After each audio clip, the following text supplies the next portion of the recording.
साधन कठिन न कर्मन टीका।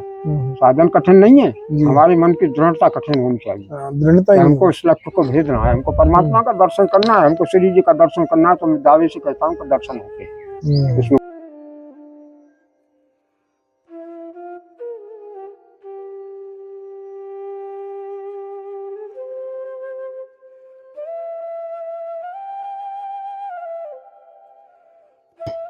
महाराज जी, जो प्रत्यक्ष है उसे असत्य, भ्रम या मिथ्या कैसे माना जाए? माना ही नहीं जाएगा उसको तो जो प्रत्यक्ष है। नहीं तो संत तो बता दें कि ये माया तो भ्रम है। माया भ्रम है, भ्रम हमको मानना है उस जगह पर। भ्रम महात्मा के लिए तो भ्रम ही है माया। ईश्वर अंश जीव अविनाशी चेतन अमल सहज सुखराशि सो माया बस भयो गोसाई बंजो पीठ मरकट की नाई में और मोट तोड़ते माया सब पीने जीव लगाया। ईश्वर का अंश है वहाँ, मतलब प्रभु स्वयं करते हैं। वास्तविकता यही है कि भगवान ही करने वाला है। सब कुछ जो कर रहा है ईश्वर कर रहा है। बिल्कुल श्री जी कर रही है, ठाकुर जी कर रहा है। मगर उस बात पर दृढ़ विश्वास तो होना चाहिए। मंत्र जाप मम दृढ़ विश्वास पंचम भजन सुवेद प्रकाश। 9 प्रकार की भक्ति गोस्वामी जी ने रामायण में बताया। प्रथम भक्त संतन कर संगा, दूसरा रत्मम कथा प्रसंगा, गौरपद से पंकज सेवा, तीसरा भक्त समान, चौथी भक्ति मम गुणगन कर कपट पर जान। मंत्र जाप मम दृढ़ विश्वास, दृढ़ विश्वास होकर के आगे बढ़ते चले जाते हैं। मंत्र जाप मम दृढ़ विश्वास।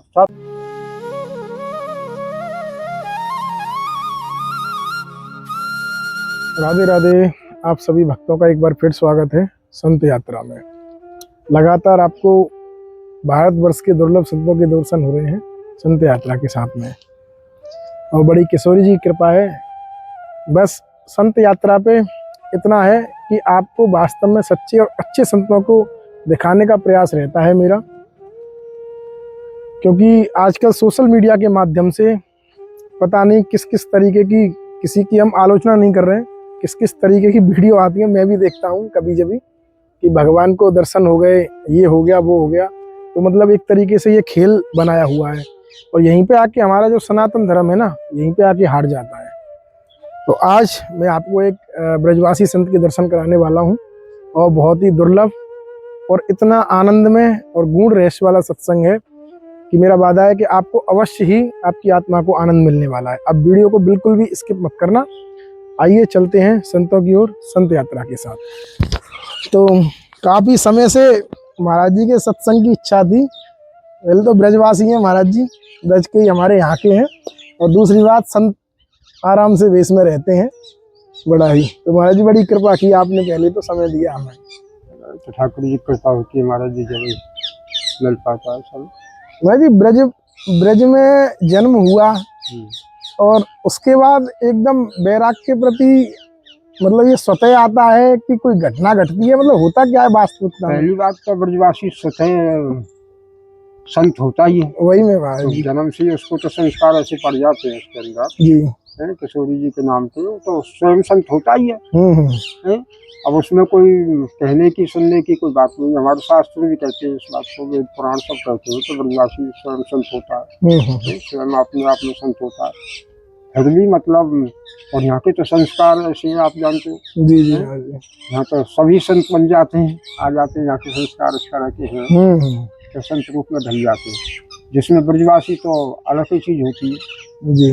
हमसे नहीं, कोई भी हो, सब में अलग संस्कार होते हैं। ब्रजवासी को के संस्कार स्वयं स्वतः ठाकुर जी के कृपा से पड़े ही रहते हैं जी। भाई जी कुछ भक्तों के 1-2 प्रश्न हैं आध्यात्मिक दृष्टिकोण के, उन पर थोड़ा सा प्रकाश डालेंगे, बड़ी कृपा होगी महाराज जी। कुछ भाइयों ने मेरे पास प्रश्न भेजे हैं, कुछ भाइयों बहनों ने, उनके प्रश्न ही महाराज जी से मैं पूछूंगा। महाराज जी, गीता में कहा गया है कि 4 वर्ण वाली सृष्टि मेरे द्वारा रची गई है, किंतु मैं करता नहीं हूँ, इसका क्या अर्थ है? देखो, चातुर्वर्णी मेरा सृष्टि गुण कर्म विभाग है। 4 वर्णों की सृष्टि मैंने की गुण और कर्म के आधार पर, ना कि जाति के आधार पर। जैसा मनुष्य कर्म करता है उसी वर्ण में ढल जाता है जी, उसी वर्ण में। अब उसमें आया है जन्मते जायते जन्मले जायते शुद्ध संस्कार भवित ब्रह्म जाने थे ब्राह्मण।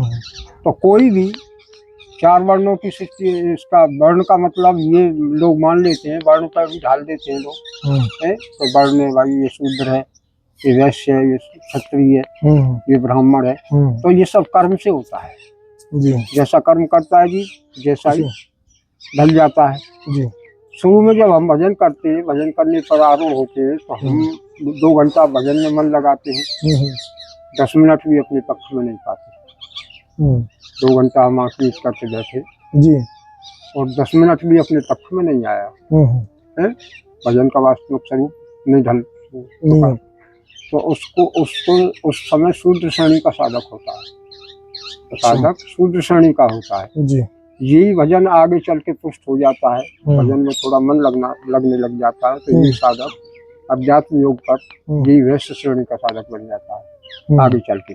समझे महाराज। और यही साधक आगे चल के जब कुछ एकत्रित कर लिया, वैश्य का मतलब बनिया का मतलब जोड़ लेना, उसने कुछ अपने पास जोड़ लिया, संग्रह हो गया भजन का जी। ये साधक जब आगे बढ़ता है तो वही साधक साधना में बढ़ते बढ़ते क्षत्रिय श्रेणी का साधक हो जाता है। तो क्षत्रिय का श्रेणी का मतलब साधक का ये है कि युद्ध, वहाँ दैवी और आश्रित संपदा का युद्ध होता है, जी जी। कौरव और पांडव। उन पर विजय प्राप्त करने के बाद वो ब्राह्मण श्रेणी में ढल जाता है जी। वो उन पर जब विजय प्राप्त कर लेता है, वही साधक आगे चल के ब्राह्मण श्रेणी में ढल जाता है, तो उसे विप्र बोलते हैं। द्विज का मतलब है जुड़ जाना, संस्कार किसी चीज से जुड़ जाना द्विज है। हमको संस्कार मिल गया ठाकुर जी के नाम का, तो द्विज हो गए आप जी। जन्मना जाए के शुद्ध संस्कार संस्कार पड़ जाने पर, संस्कार का मतलब है परमात्मा के नाम का संस्कार पड़ जाना, जैसे ब्रजवासी में पड़ जाता है, तो ब्रजवासी सदा से द्विज होता है, संस्कार द्विज उच्चते, जन्मना जाए के शुद्ध संस्कार द्विज, वेदाध्यायी भविष्य विप्र। उसी भजन में जब आगे बढ़ता है वो विप्र श्रेणी का साधक हो जाता है। ब्रह्म जाने थी ब्राह्मण, और जब वो ब्रह्म को जान जाता है तो वही साधक ब्राह्मण बन जाता है। कर्म के आधार पर, कर्म के आधार पर, जाति के आधार पर कोई नहीं हो सकता। अब जैसे उदाहरण के लिए लियो, भील जात करनी कठिन, धर्म सुनो नहीं कान, सतगुरु के प्रभाव से पायो विप्र सम्मान। वाल्मीकि जी ने ब्राह्मण का सम्मान पाया था।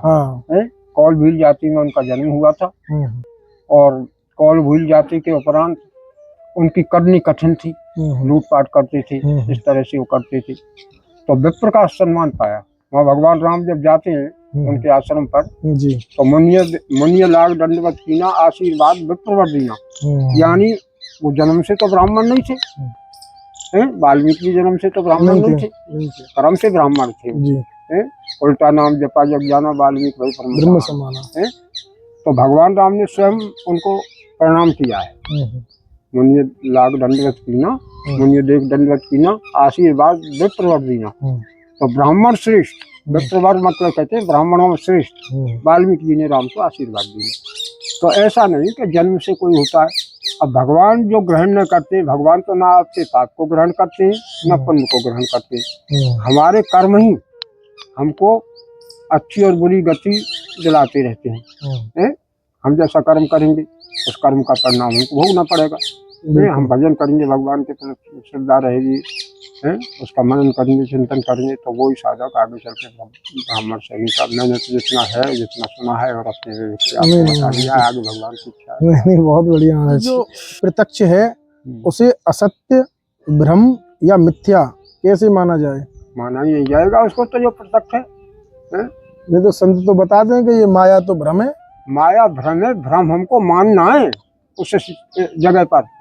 भ्रम महात्मा के लिए तो भ्रम ही है माया। ईश्वर अंश जीव अविनाशी, चेतन अमल सहज सुखराशि, सो माया बस भयो गोसाई, बंजो की मरकट की नाई, मैं और मोट तोड़ते माया, सब की ने जीव लगाया।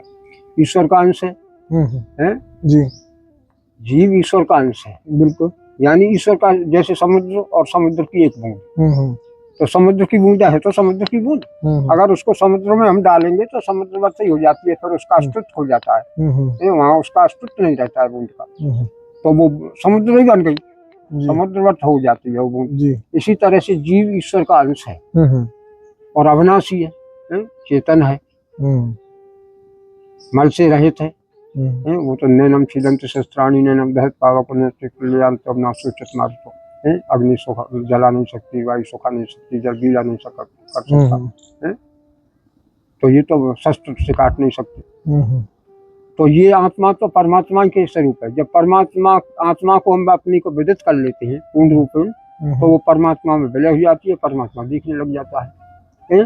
तो प्रकृति तो यथावत रहती है उसके लिए, मगर वहाँ परमात्मा आ जाते हैं, वो कण कण में भगवान को देखने लग जाता है।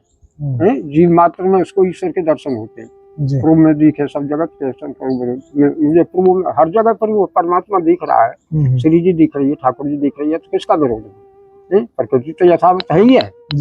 प्रकृति को खो छूट जाती है। प्रकृति में हमको ऊपर उठ करके उस परमात्मा को देखना है। उस परमात्मा को जब हम प्रकृति में देखने लग जाएंगे तो चारों तरफ हमको ईश्वर ही दिखेगा। कण कण में व्याप्त है वो तो। बिल्कुल जीव मात्र में व्यास है, ईश्वर से भूतानाम जीव मात्र के हृदय में मेरा निवास है। और कण कण में व्याप्त है। प्रहलाद के लिए खम्भ फाड़ करके, वहाँ कोई जीव भी नहीं था, वहाँ तो खम्भ था। खम्भ में से प्रकट हो गए भगवान। तो इस तरह से प्रभु ना हमारे पाप पुण्य को ग्रहण करते हैं, न पुण्य को ग्रहण करते हैं, न पाप को ग्रहण करते हैं। हमारे कर्म ही अपने आप पाप पुण्य की गति को प्रदान करते रहते हैं। जैसा हम कर्म करते हैं, गलत कर्म करते हैं तो गलत हमको भोगना पड़ता है। अच्छे कर्म करते हैं तो भगवान अपनी तरफ खींच लेता है उसको। प्रकृति को नष्ट थोड़ी होती है, प्रकृति यथावत रहती है है? हमारा कर्म ही हमको नष्ट करता है जीवन को, कर्म ही हमारे जीवन को बनाता है। तो महाराज जी, जब जैसा संत बताते हैं कि आत्मा ही परमात्मा है, यही बोलते हैं संत लोग, जैसा मैंने सुना है।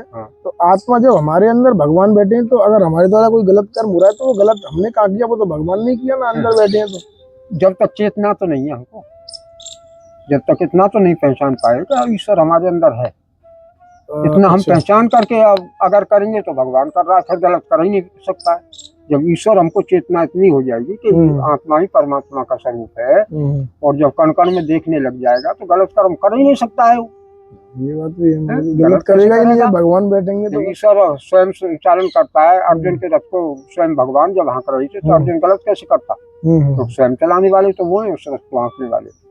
तो इस बात को हम स्वयं मन से मान बैठते हैं, जिस समय मन से मान लेते हैं तो वो हृदय में बैठा हुआ है और ईश्वर संचालन कर रहा है सभी बात का, तो वहाँ मतलब प्रभु स्वयं करते हैं। वास्तविकता यही है कि भगवान ही करने वाला है। सब कुछ जो कर रहा है ईश्वर कर रहा है। बिल्कुल, श्री जी कर रही है, ठाकुर जी कर रहा है, मगर उस बात पर दृढ़ विश्वास तो होना चाहिए। मंत्र जाप मम दृढ़ विश्वास पंचम भजन सुवेद प्रकाश। 9 प्रकार की भक्ति गोस्वामी जी ने रामायण में बताई। प्रथम भक्त संतन कर संगा, दूसरा रत्मम कथा प्रसंगा, गौरपद से पंकज सेवा, तीसरा भक्त मान, चौथी भक्ति मम गुणगन कर कपट पर ज्ञान। मंत्र जाप मम दृढ़ विश्वासा, दृढ़ विश्वास होकर के आगे बढ़ते चले जाते हैं। मंत्र जाप मम दृढ़ विश्वास था, पंचम भजन सुवेद प्रकाशा है, शील व्रत बहु करवा, नृत सज्जन धर्म, सातम मोसम सब जग देखा है। जब सब भगवान सब में सब दिखने लगेगा, मोती अधिक संत कर लेखा। आठम यथा लाभ संतोषा, सपने उन्हें देखे परदोषा। अब कहें कि कोई परदोष देख रहे हैं, वो देख रहे हैं फलाने में दोष है, वो देश है, तो बहुत से महात्मा तो ऐसे ही कि पाप देखना भी पाप होता है। ऐसा भी तो होता है कि पाप को आंखों से नहीं देखना चाहिए। बिल्कुल। तो वो कह भी देते हैं धड़ल्ले से, जैसे ब्रजवासी कह देते हैं, एकदम कह ही देते हैं, तो कहते हैं तो कह ही देते हैं। उनको अब किसी को कैसे लग रहा है, उससे क्या मतलब है, ऐसे वो कह देते हैं जैसे हम कह रहे थे आपसे। तो ब्रजवासी तो कह देगा, कह ही देगा, क्योंकि तो सत्यता में गुजर रहा है, देख रहा है, वो तो सत्य से आया है और सत्य में रमण कर रहा है, और सत्य में ही उसको जाना है और सत्य में ही उसको रहना है।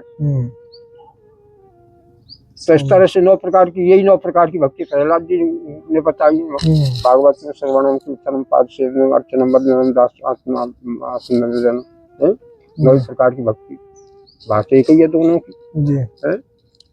तो इस प्रकार की पंडित जी महाराज जी। भाई, चेतना शक्ति को कैसे जाना जा सकता है?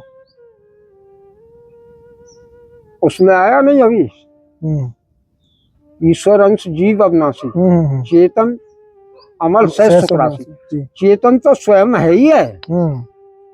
चेतना हमारी चेतना तो हमको स्वयं मिल ही रही है। चेतन है जब ही तो ये शरीर चल रहा है, और निकल जाता है तो चेतना निकल जाती है, तो राम निकल गया। कहते हैं राम निकल गया, राम नाम सत्य हो गया। राम नाम सत्य हो गया। अब वहाँ सत्य को आज तुम समाज में वैसे बोल दोगे कि राम नाम सत्य है, सत्य बोलोगे तो समाज लड़ने को तैयार हो जाएगा। वास्तविकता सत्यता वही है कि सत्यता राम नाम तो सत्य है ही है, भगवान का नाम तो सत्य ही है, मगर समय समय तो बोला जाता है।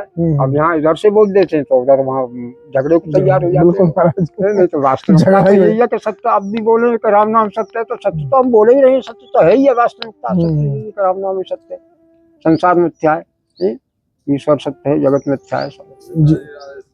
राधे श्याम जी। महाराज जी, मनुष्य के सत्व, रज और तम गुण के क्या क्या लक्षण हैं? सत्व, रज और तम। तमोगुण में हमारी बुद्धि दूषित रहती है, लड़ाई झगड़ा, खाम के प्रपंच। रजोगुण में हमारी कामनाएं रहती है, मतलब सांसारिक कामना। हाँ, और सतोगुण में हमारा भजन रहता है, सतोगुण में हमारा भजन रहता है। मगर भगवान कृष्ण इससे ऊपर भी बताते हैं और कुछ गीता में जी, कि सतोगुण वाले लोग देवताओं को पूजते हैं, और रजोगुण वाले लोग यक्ष और राक्षसों को पूजते हैं, और तमोगुण वाले भूत और प्रेतों को पूजते हैं। तमोगुण जिनमें होता है, तमोगुणी मतलब भजन 3 प्रकार से होता है, तो उनमें जो तमोगुणी भजन वाले हैं वो भूत प्रेत आदि इनको पूजते हैं, और वो रजोगुण वाले हैं देव उनको तुम्हारे इनको पूजते हैं, यक्ष राक्षसों को जी। और सतोगुण वाले हैं वो देवताओं की पूजा करते हैं। मगर भगवान कृष्ण कहते हैं कि ये तीनों ही नष्ट होने वाले हैं, तीनों नाश वाले। क्षीणे पुण्य मृत्युलोक विसंति, पुण्य होने पर क्षीण होने पर इंद्र भी मृत्युलोक में गिरता है, ब्रह्मा तक गिरता है जी। मेरा भक्त कभी नष्ट नहीं होता, भगवान कृष्ण कहते हैं। यानी परमात्मा का डायरेक्ट चिंतन करने वाला, श्री जी का डायरेक्ट चिंतन करने वाला कभी नष्ट नहीं होता है। तो तुलसी मूल है पूजिए, फूल है फल आगा, मूल की पूजा क्यों नहीं करें? हम तो मूल की पूजा करें ना, परमात्मा की, श्री जी की करें ना। जो मूल है, मूलों का भी मूल है, उसकी सेवा पूजा करेंगे तो मतलब नष्ट कैसे हो जाएगा? तो नष्ट नहीं होगा। तो यहाँ तो गीता जी तो ये बोलती है कि तीनों ही नष्ट होते हैं। तो भाई हमने स्वर्ग तक की कामना की, क्या देवताओं को पूज कर हमने स्वर्ग की इच्छा की, तो स्वर्ग मिल जाए हमको, और स्वर्ग मिल गया, इंद्र बन गए हम, मगर इंद्र को भी नीचे आना है, तो विधान है। मगर भगवान का भक्त कभी नीचे नहीं आता, वो स्वयं या तो उसमें विलय हो जाएगा, या प्रभु चाहेगा कोई कमी रह जाएगी तो पुनः श्रीमानों के घर में जन्म लेकर के, जैसे आप ब्राह्मण हैं, संत हैं, उनके परिवार में जन्म लेकर के वो वहाँ से भजन स्टार्ट हो जाता है, और वहीं से शुरू हो जाती है उसकी, उन्हें उसी कार्य को सिद्ध कर लेता है जी, भगवान के कार्य को, भगवान के दर्शन कर लेता है। तो महाराज जी, हम लोगों को हम लगभग जितने भक्तगण हैं सबको पता है कि परमात्मा ही सत्य है, सब लोग जानते हैं YouTube के माध्यम से, चाहे भागवत कथा के माध्यम से, लेकिन फिर भी हमें उन पे विश्वास या दृढ़ता क्यों नहीं आ पाती है? मंदिर भी जाते हैं, परिक्रमा कर रहे हैं, सत्संग, इसके पीछे क्या कारण रहता है? मतलब हम स्वयं कारण है कि भगवान? जो मैंने अभी चौपाई बोली आपको, मैं और मोर तोड़ते माया, ये सब कीने जीव न खाया, मालूम है हमको ईश्वर के अंश हैं हम। वही जीव अविनाशी है, जिसका कभी विनाश नहीं होता, चेतन है, जागृत है हर समय, बिल्कुल अमल है, मल से रहित है, फिर भी सो माया बस भयो गोसाई, वो माया के बंधन में फंस जाता है। क्यों? माया के बंधन में फंस जाता है। माया के चाहे महात्मा फंस जाए, महात्मा भी गिरेगा, उसका भी पतन निश्चित है। जो माया के बंधन में फंसेगा, निश्चित समझ लेना महात्मा गिर जाएगा, चाहे कितना भी बड़ा क्यों ना हो, वो महात्मा हो ही नहीं सकता है, पहली बात तो। और इसी से अब माया क्या है? मैं और मोर तोड़ते माया, ते सब कीने जीव ने खाया। ये मेरा पुत्र है, ये मेरा आश्रम है, ये मेरा शिष्य है, शिष्यों में भी प्रेम होता है, तू मेरा अधिक प्रिय है, तू थोड़ा कम है, तू मेरा पैर दबाता है तो तू ज्यादा है, और तू थोड़ा है, तू मेरी वो करता है, मुझे हाईलाइट कर रहा है। इस तरह से बातें होती हैं, अनेकों बात होती है। तो इसी तरह से जीव गिर जाता है।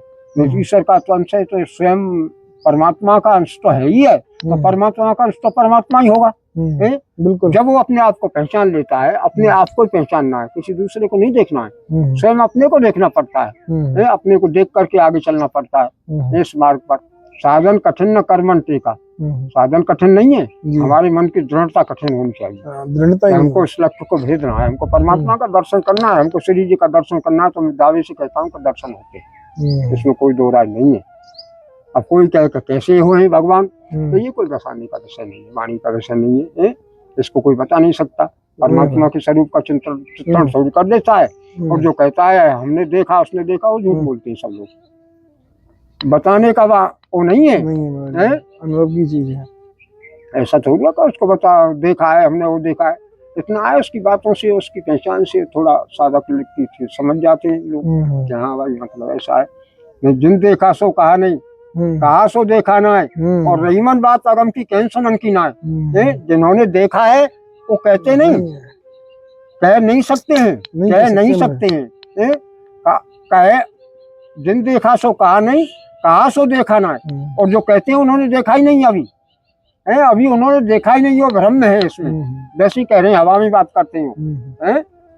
रहीमन बात अगम की, ये रही मतलब ये हमारे अगम की बात है, अंदर की बात है, ये कोई बाहर की बात नहीं है जो प्रकट हो जाएगी। रहीमन माने हमारे अंदर की बात, हालांकि रहीमन कभी भी हुए हैं, मगर ये हर जीव की बात है। रहीमन बात अगम की कहन सुनन की ना, कहन सुनने की बात थोड़ी है उसके। तो अब ये है, अब सत्संग वगैरह होते हैं, इनमें समझ जाते हैं लोग किस लेवल का कौन है क्या है, तो वो समझते हैं सब, क्योंकि महात्मा तो स्वतंत्र होते हैं, तो निष्पक्ष बोलते हैं, उनको कोई वो नहीं रहता है लगावबाजी के आपको बुरी लग जाएगी, क्या आपको बुरी लग जाएगी, फलाना कहना तो कहना ही है उनको, तो उनकी वाणी से तो परमात्मा ही बोलता है। भगवान को बोलने नहीं आ रहे जी, वेद तो आता है, शास्त्र तो आते हैं, पोथी पढ़ जगमुगा पंडित हुआ ना को, 2.5 अक्षर चलन को पढ़े से पंडित हो, उस 2.5 अक्षर को पढ़ करके वो इतना बड़ा विद्वान और पंडित हो जाता है। उसको वेद उत्तर आते हैं, शास्त्र आते हैं, उसको अनुभव में ये सभी बात जो उसमें लिखी हुई है वो वाणी से वाणी में होती है, वाणी बोलने लग जाती है इन बातों को। बिल्कुल। तो ये बहुत गूढ़ विषय है पंडित जी। भगवान है, सत्य है, ईश्वर सत्य है, श्री जी सत्य है, इसमें कोई दोहरा नहीं है। है हम कितनी बार कहें, और आपसे तो कहीं क्या हम, क्योंकि आप तो स्वयं ब्रजवासी है भाई। आप ब्रजवासी को तो एक ऐसे समझो जैसे सूर्य को दीपक दिखाना, सूर्य को हम दीपक दिखावे और जल दें तो सूर्य को जल, ये तो हमारा मन कह रहा जल दे रहे हैं हम सूर्य को दीपक, मगर सूर्य को दीपक थोड़ी दिखा सकता है, सूर्य तो सूर्य ही होता है। जहाँ काम ता राम नहीं, जहाँ राम नहीं काम, तुलसी कैसे रह सके रब रजनी एक ठाम, सूर्य और अंधकार एक साथ नहीं रह सकते। जहाँ सूर्य निकलता है तो अंधेरा छट जाता है, और सूर्य अस्ताचल को चला जाता है नीचे तो अंधेरा आ जाता है। तो प्रकाश अलग चीज होती है, प्रकाश तो बोलता है, दिखता है, झलकता है,